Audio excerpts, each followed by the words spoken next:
Switch case loop could also be called as a better version of if and else loop. It works just like an if else loop with extra features. The case that we provide inside this round bracket is the case that we want it to be matched with the cases mentioned inside this particular loop. The switch written over here, case and then break, these are the keywords that form the part of the syntax. If we are going to use a switch case, then we need to use switch case and break in the syntax. So I'm back to Eclipse, and in execute Java, I'm going to write a program for switch case in which I'm going to suggest the movies with respect to genre, title, price. So right now we are going to assume some user input. Let us think that the user has given an input of horror movies, and then we are going to give some suggestion.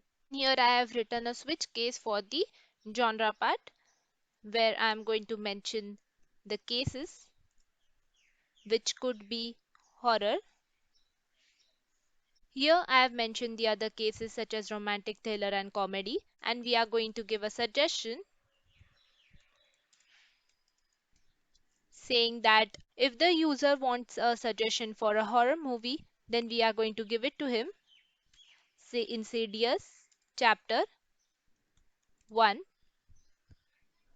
and then similarly we can add a price over here. Let us keep the data type as float, and then let us write price over here as 567 point something.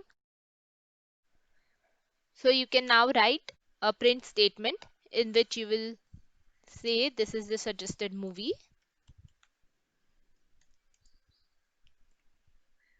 and you can also add the price over here.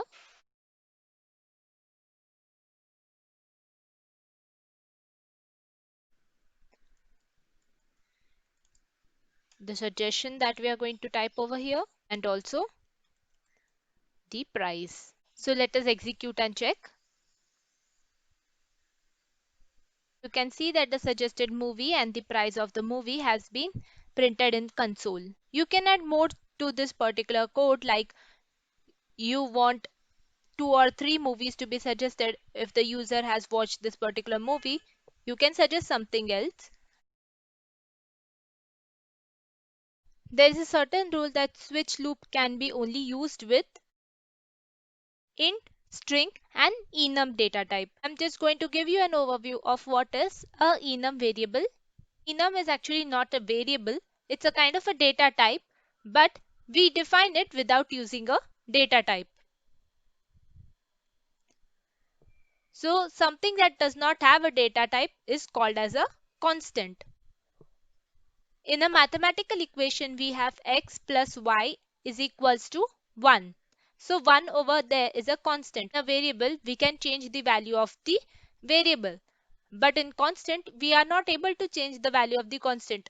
We may entirely remove a constant and replace it with another.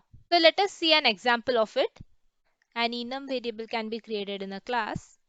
So let us do that. I'm going to take an example of the day of the week.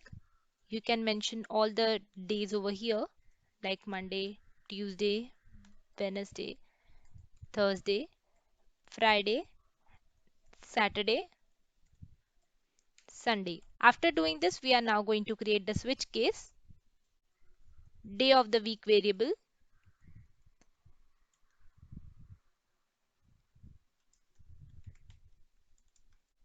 Let that be Monday.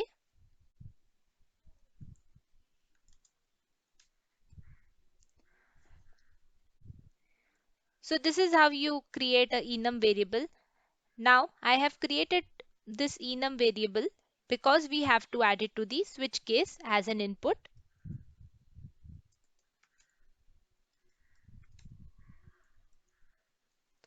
So after doing this, we are now going to provide the cases over here.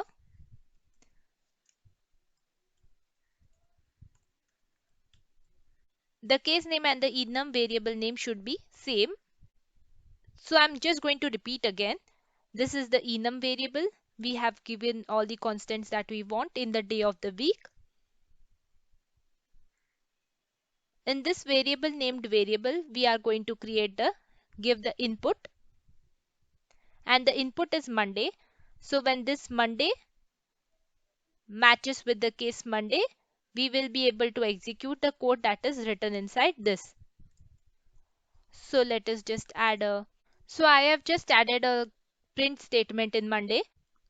I'm going to add another print statement in Tuesday. So let us see which of these print statements get executed. And you can see, because I gave the day of the week as Monday, we are able to execute the statement that is given in the case Monday. Hey, thanks for watching my video.